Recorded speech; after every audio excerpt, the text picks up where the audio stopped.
China market is like teenage sex. By the way, many things are like teenage sex, especially in the tech world. Big data, AI, a lot of stuff like that. Everyone talks about it. Everyone thinks everyone else is doing it. That's why everyone claims that they are doing it. So why are we here? First of all, I want to give you a brief introduction of what NiGet is. In case you are too old, that's why you don't know what NiGet is. Yeah.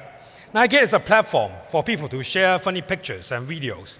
We have 150 million audience all over the world visiting and seeing our content every month. We have about 40 million Facebook followers. I don't know how to call it these days. About 45 million Instagram followers, which is one of the top 10 Instagram brands account. And then we also have 15 million Twitter followers. So basically, a lot of young people following NiGet. The thing is, I don't really know China. We are based in Hong Kong. Hong Kong is part of China, but it's a little bit different from the mainland China. So why am I here to talk about China? Because the thing is, comparing to European countries, Europeans or Americans, at least we are sitting right next to China to understand what's been developing in the last 10 to 15 years. And for us, we started the website niget.com in 2008. So we are in this business for almost a decade. And we have seen the fast growth of Chinese market, the Chinese companies. That's why I want to share what we observe in case you want to win the Chinese market. So big scale. Everyone knows that China is big. How big? 1.4 billion people big. This is a photo of a swimming pool or a beach or something. That's how Chinese people swim. Yeah. That is the scale. Because when you are with so many people, everything becomes a beast. Everything becomes another monster. For example, if you search Ray Chan in China, I bet there are 1,000 Ray Chans. Yeah. So how do people find a guy on the internet? So with these kind of big problems, right, people use QR code. That's why a lot of Chinese people, when they use their messaging app, which is called WeChat, they use QR code to add people. But in the Western world, you don't really need to do it. So big scale. Big scale means big money, right? Last year, there are about $60 billion invested in Chinese startups. While people talk about unicorns in startup world a lot, right? 1 in 3 unicorn companies are from China. There are tons of money investing in the Chinese market because people believe that Chinese market is a big potential. That's why people want to invest early so that they can get something back, right? One example is the bike sharing economy in China. What is this photo? Let me zoom in a little bit for you. Zoom out again. So this is the graveyard for bike sharing company. These are the bikes that they don't use anymore. And then there are a lot of graveyards like that in China for this kind of bikes. Yeah. 2 companies are the biggest in the bike sharing economy in China. One of them is called Mobike. They just got acquired for $2.7 billion US dollars. Another company is called OFO, OFO. Even just funding, they raised $2.2 billion funding, not valuation, $2.2 billion US dollars funding just for building their company. So when there is so much money out there are so many great companies trying to do great things in China and in other parts of the world. Fast innovation. In China, in the past, there is a term called C2C, not in the past. Right now, people still call that C2C. Anyone knows what C2C is? No, not customer to customer. Copy to China. That was the main business model in China, I would say 5 to 10 years ago. Yeah, and right now people still do that. That's why when people talk about Chinese internet companies, what do? They use metaphor, they use analogy to tell people what this company is doing. For example, Baidu, one of the biggest search company in China, people call them Google in China. Tencent, people call them Facebook or something in China. And then Alibaba, people call them eBay in China. The thing is, this is so wrong. So wrong in the sense that it's kind of like telling people, what is Google? If you tell people, what is Google, using analogy, in this old way. It's kind of like Google is the new Yahoo. But the thing is, what BAT, that means Baidu, Alibaba, or Tencent are doing is way more than the existing so-called comparison in the Western world. And these are the companies that people, or most Westerners, know. But there are tons of great companies that people don't know. For example, Christine, one of the previous speakers, she shared a few websites and services that are from China and even go to other parts of the world. For example, anyone has a drone at home? Drone, the flying little plane, right? Very annoying, yeah. But the drone videos are good, right? DJI, one of the leading companies in the drone space, they are the market leader. They capture about 70% of the commercial drone market from China, made in China, designed in China, built in China. Another company called Toutiao is like the biggest app in China right now. People spend more than 70 minutes on the app every single day. They acquire Musical.ly for $1 billion. And then they also have an app called TikTok, which previous speakers has also mentioned, which is the most downloaded apps in the App Store in 2017. So all these big companies, they innovate. They don't just copy. Maybe they copy at first, but they copy and innovate. And because with the scales, they can innovate much faster than a lot of their Western counterparts. Strong execution. There's a term in China called 996. What's 996? 9 a.m. to 9 p.m., 6 days a week. That's how normal Chinese tech company works. In Europe or in other parts of the world, how many days do you work? I don't know. At least in Hong Kong, we don't work 996. So they spend tons of time, and there are tons of smart people working in tech startups. In Stanford alone, over 50% of the students who study the course related to AI are from China. And they come back to China to work on the projects, or sometimes they stay in the US. But the thing is, when you have so many talents working so hard, it is impossible to say that they won't create something really new, and not to mention that they also test tons of stuff in a very short period of time. For example, the app that I just mentioned called Toutiao, which is one of the biggest news apps in China.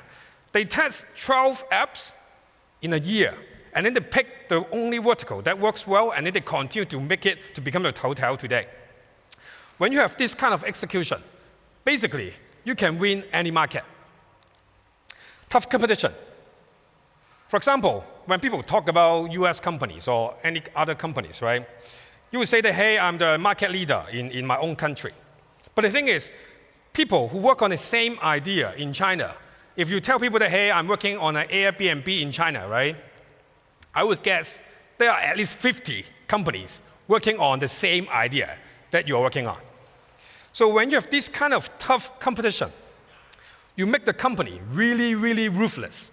Ruthless in the sense that they move really fast, they don't mind copying in any way, and they don't mind to learn from the small companies. It would be a big news in the Western world if Google is copying some ideas or some feature from a smaller company. Or for example, like Facebook, Instagram, right? The Instagram stories, people make a big fuss about how it looks similar to Snapchat stories, right? In China, it happens every single day. Yeah, that's how big company works, and that's how big companies innovate. They innovate in the sense that if it is good to the user, why can't I build it? I don't have the burden to say that, hey, this is something that has been done before, right? So I can't work on it. No, people don't think that way. They think that, hey, you do it, hey, pretty cool, I can do it too. Let me do it faster, better, and bigger, and have more audience than you, and then I crush you. Yeah, if not, maybe I will buy you, right? Then it's a win for you. Otherwise, you're fucked. So, China, basically, Thanos. Have you watched the latest Marvel movies, Infinity War? So ruthless, right? Because he got all the germs, all the stones, right? Tough competition, big scale, big money, strong execution, fast innovation. So how to win?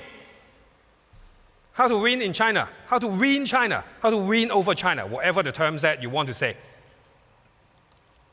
I don't know. But life is not a superhero movies, right? China is not the supervillain. China is probably not a superhero, at least not to most people. Yeah. But the thing is, we don't have an absolute win or loss situation in the startup world or in the real world. Sometimes you win, sometimes you lose, sometimes you work together, right? So here are 3 things that we think that may help if you think about your business, if you want your business to be related to China. Oh, by the way, people always ask me, hey, how do I go into the Chinese market? Because they see that I'm a Chinese, that's why they assume that I understand China, right? No, not the case. It's kind of like seeing a white guy and then ask him what's happening in any parts of the Western European countries. So wrong, so incorrect. Yeah, but anyway. Oh, by the way, another thing is, if you still want to go into if you have a startup, have a company, and you want to start to think about the Chinese market right now, I'm sorry, you're probably too late. Yeah, because there are tons of companies already working on very similar ideas as yours. But there are 3 things that maybe you can do so that you can get some money from the big, rich Chinese people. Help them.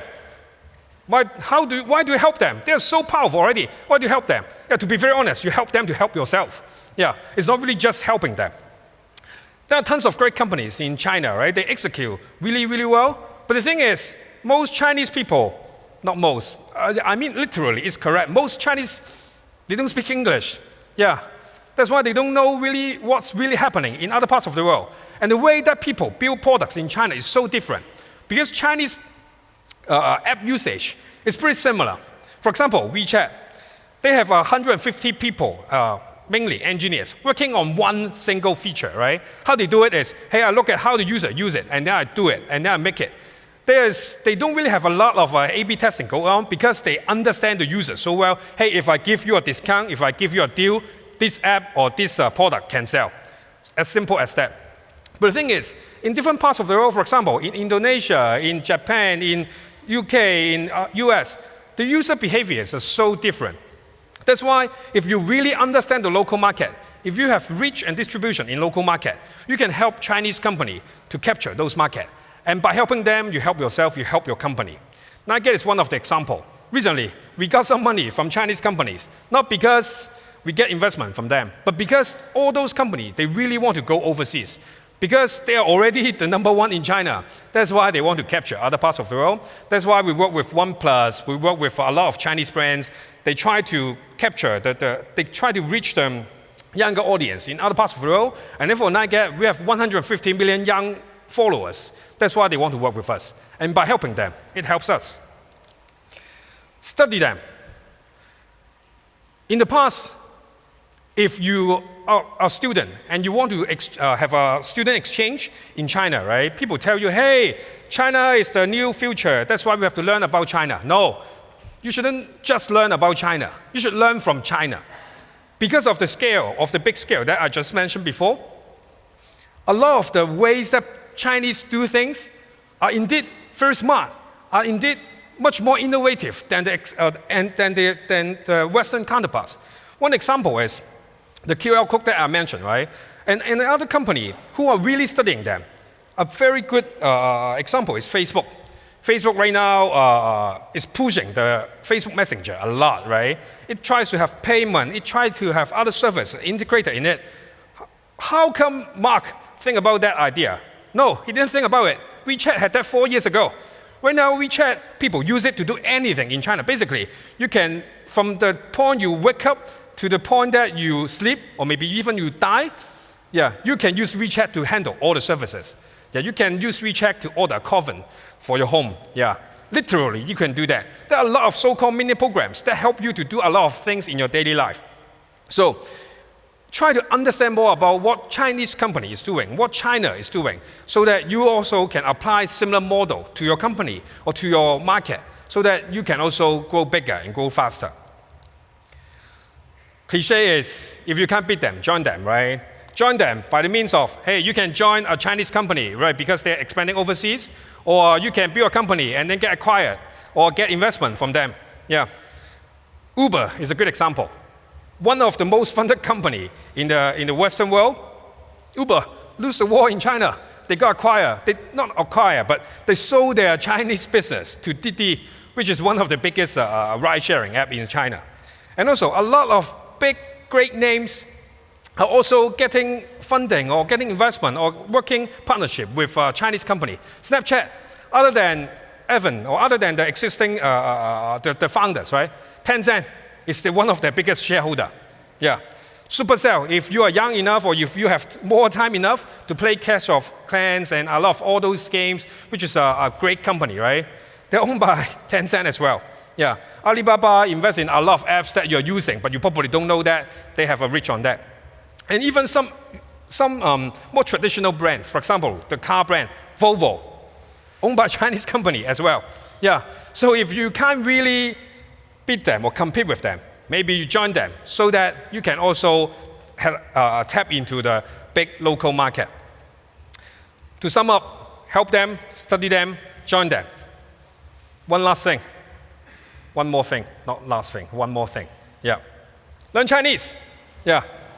As simple as that. So that you don't have to rely on a lot of second-hand, third-hand, or fourth-hand medium to understand what is happening in China. So that you can really talk to Chinese to understand what their daily lives are like, how they use the app, how they see the ecosystem in Chinese market.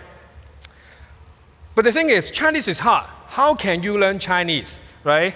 People told me that the best way is to get a girlfriend or boyfriend or even wife or husband, yeah, so that you can practice your Chinese every day.